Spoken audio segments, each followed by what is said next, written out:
to Shamanic journey number 123, to the subject of lineage. It's so important aspect of our lives to understand where we come from, who came before us, and some of the, not issues, but some of the energies that we inherit from other people in our family. And we have to keep in mind that lineage is more than just ancestry. It's more than a family tree. It's an energetic thread in our lives that runs from generation through generation and arrives at us, everybody in our life, everybody that's presently here or in your life at some point. And it includes stories that you were told about people, and it includes stories that you were never told about people. It talks about the people who are included and those people that have been excluded. And if we look at our lives, we can retrace certain people in our lives that are spoken about or omitted because it brings shame or it brings some type of unpleasantry to a family's story.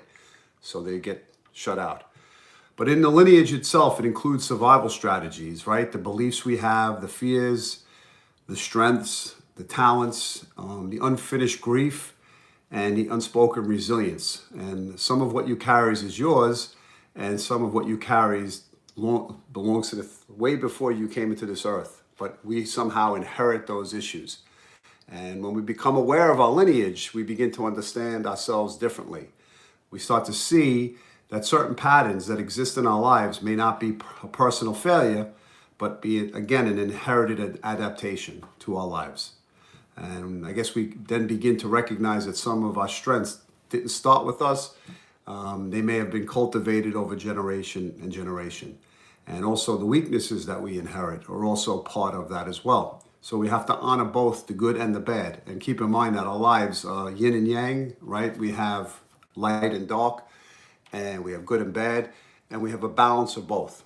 And so the lineage itself can explain why we react the way we do, and why we protect ourselves in certain ways, and why certain feelings or longings feel somewhat, I guess, ancient. And also to keep in mind that our lineage is not a sentence. It's not something that we have to be held under or feel like it's something that weighs us down. I think when we become conscious of it, then we have the opportunity to gain choice. And then we can decide what is going to continue through us and what's going to stop at us.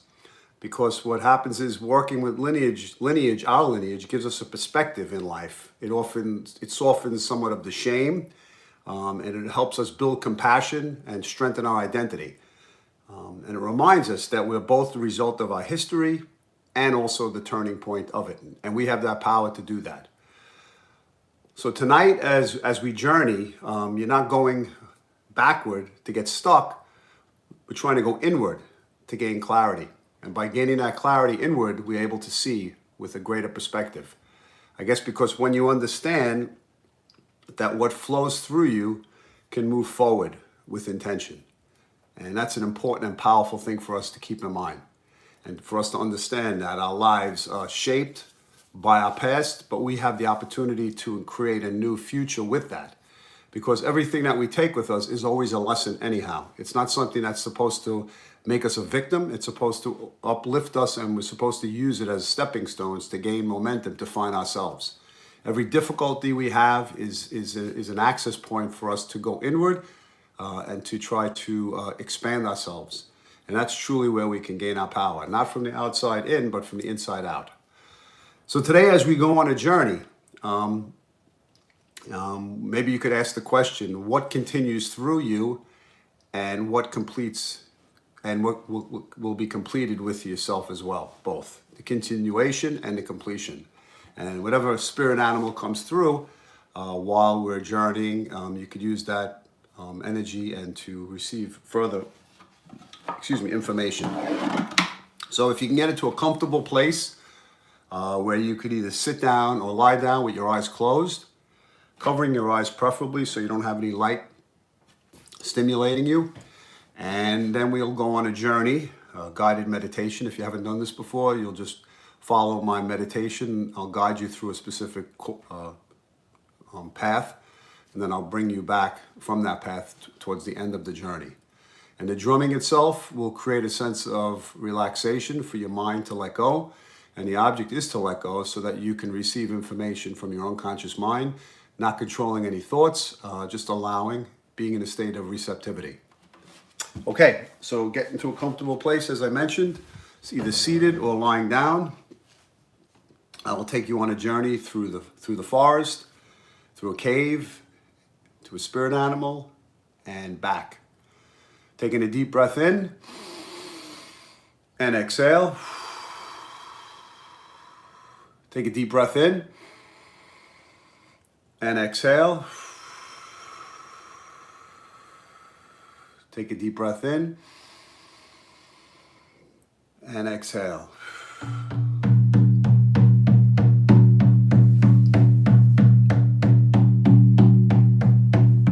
We enter the forest on a wide path, surrounded left and right by beautiful trees.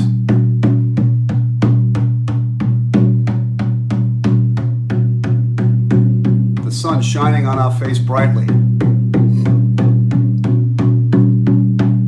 and the smell of pine fills the air.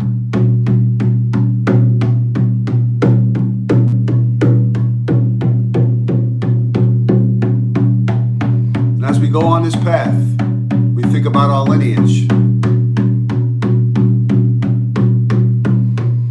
and what continues through you, what completes with you as well.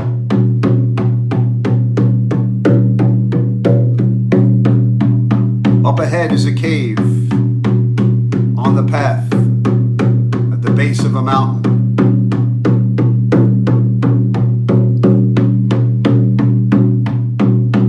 And as you approach it, you see its darkness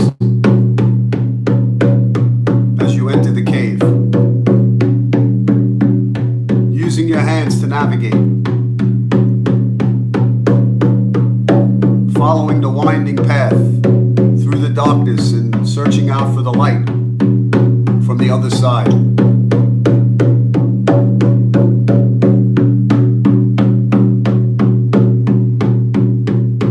And as you exit the cave, you find yourself on a new path.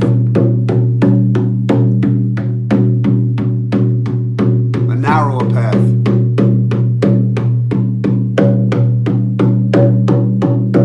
You take a deep breath in as you continue walking ahead.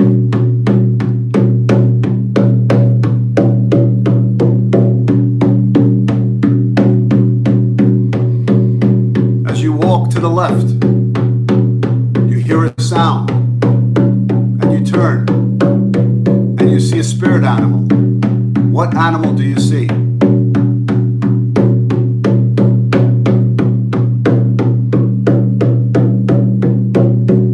As you follow that path towards the spirit animal, you stop in front of it with the thought in mind about your lineage. And asking the spirit animal anything that pertains to that subject.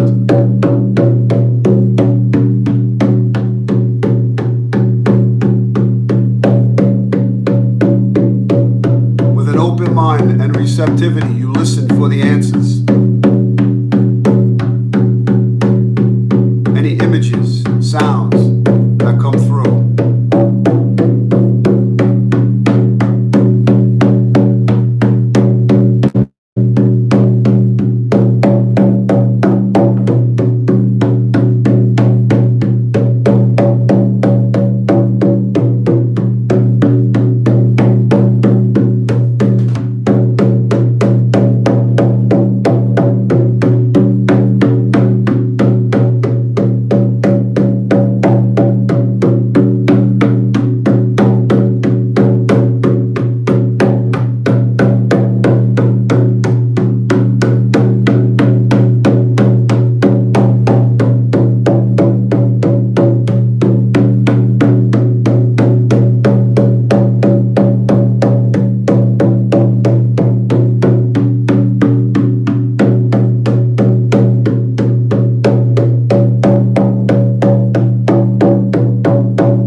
breath in and exhale.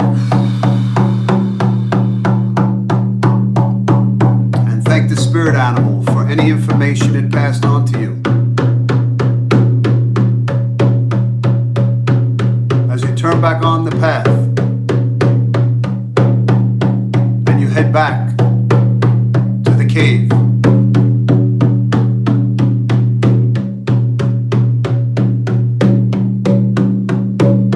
Approach the cave, you sense the darkness as you enter it using your hands to navigate.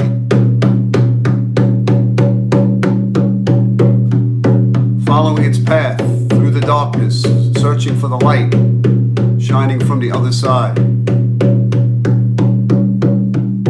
And exiting the cave, back on the original path.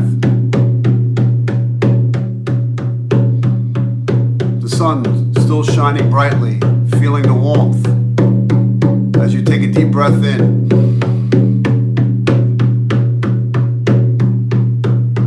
As you continue on that path, to the right is a large oak tree. You stop in front of it and place your hands and arms around it, connecting to Mother Nature and the energy of the tree.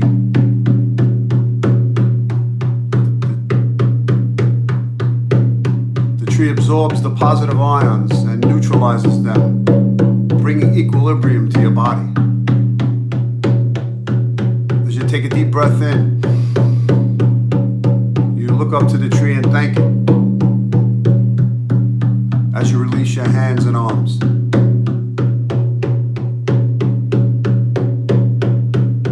Follow yourself back on the trail and out of the forest.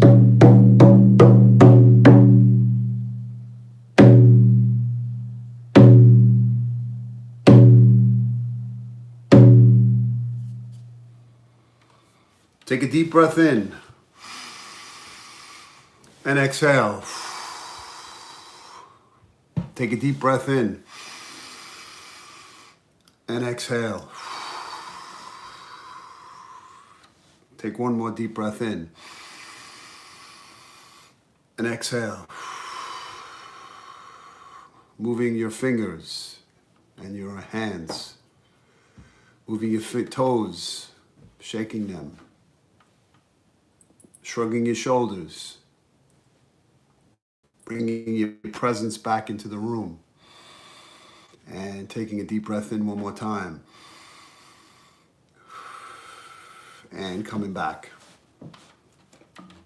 Okay, today's journey was Shamanic journey number 123 to the subject of lineage. And as I mentioned before, we were speaking about more than ancestry and more than the names of a family tree.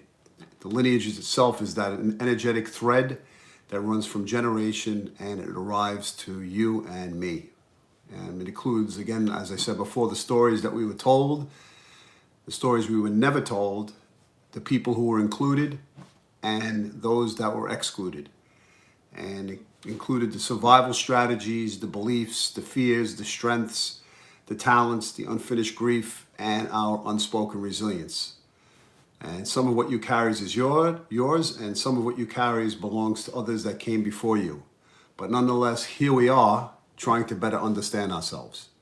And so as you journey today, hopefully you were able to receive some information that was relevant to this specific journey and to the lineage itself. And when we do the journeys, it doesn't necessarily mean that a spirit animal resonates with you or you see that per se, but it's the holographic image and the energy that is associated with that energy. Okay, just as you see certain times spirit animals cross your path. For example, for myself, I'll give you an example. I don't know if I said it last week, but I might have that a falcon crashed into the window and then stood up proudly back on the fence. And the falcon is about making quick decisions, being alerted to things in life, to wake up. And to me, that's what the spirit animal meant to me. And if you go through the week, and if you live in an area where there are other birds and animals in that vicinity, you sometimes can get information from whatever crosses your path or whatever specific bird comes your way. So hopefully you're observant and you keep your head up and you notice what the universe is trying to send you in a message, and understand that we are not alone, that we're guided.